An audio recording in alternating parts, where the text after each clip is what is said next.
प्यारे बच्चों, आज का पाठ है चाणक्य चंद्रगुप्त चह। तक्षशिला में एक ब्राह्मण रहता था। उसका नाम चाणक्य था। कौटिल्य भी उसे कहा गया था।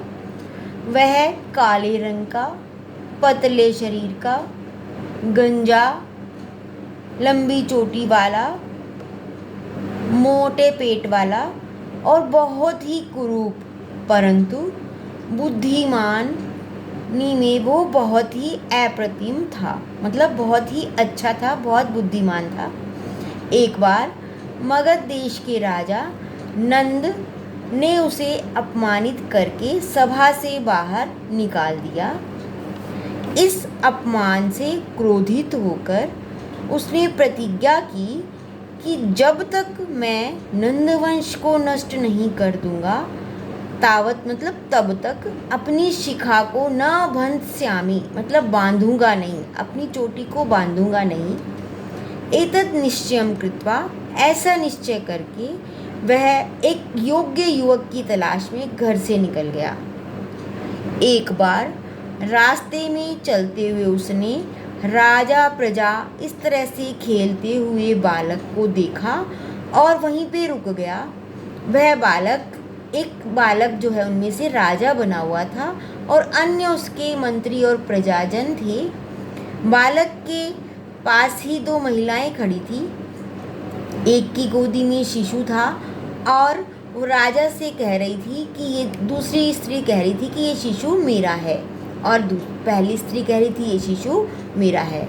दोनों को झगड़ते हुए राजा ने कहा, अलम कोलाहलिन, तुम चुप हो जाओ, झगड़ा मत करो, मैं अभी न्याय करता हूँ। और उसने सैनिक को आदेश दिया कि इस शिशु के 2 टुकड़े कर दो और आधा इसे दे दो और आधा इसे दे दो। यह सुनकर पहली महिला राजा के पैरों में गिर गई और बोली, महाराज ऐसा मत करो, इस शिशु को मत मारो, शिशु के 2 टुकड़े मत करो, मेरा शिशु उस महिला को ही दे दो। बालक राजा बोला, यह शिशु इस माता का ही है, इसे दे दो। चाणक्य इस तरह से सब कुछ देख रहा था और बालक के न्याय को देखकर वो स्तब्ध रह गया, मतलब आश्चर्यचकित रह गया कि छोटा सा बालक भी ऐसा न्याय कर सकता है।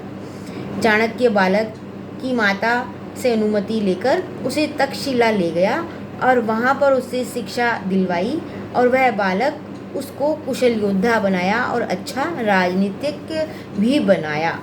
पॉलिटिशियन मीन्स, राजनीतिक मीन्स पॉलिटिशियन। वह चाणक्य की सहायता से नंद को नष्ट करके मगध देश का राजा बना और चंद्रगुप्त मौर्य इस नाम से वह प्रसिद्ध हुआ। चाणक्य ने उसने अपना मंत्री बनाया और इस तरह से उसने अर्थशास्त्र की भी रचना की। यह ग्रंथ आज भी कई जगह पाठ्य पुस्तक के रूप में पढ़ाया जाता है। यह था चाणक्य और चंद्रगुप्त की कहानी। बच्चों, आप सबने सुनी और आशा करती हूँ कि आपको समझ में आई होगी। धन्यवाद।